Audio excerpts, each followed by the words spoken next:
We have the resources, we have everything. See Kaduna, yesterday they discovered the best mineral resources, the most qualitative in Kaduna. There are many of them there. Let them discover and bring them to the ports. Zamfara is still the richest state in Nigeria, followed by Nasarawa there. Are they in the center? Did they bring anything to the center the way they bring oil to the center? Let everything come to the center and we share.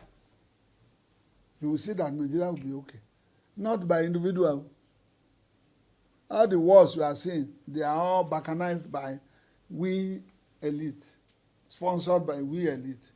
As soon as we can pinpoint the elite and you bring them out, you people will enjoy.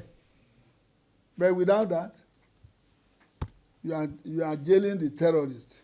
What of the sponsors of terrorists?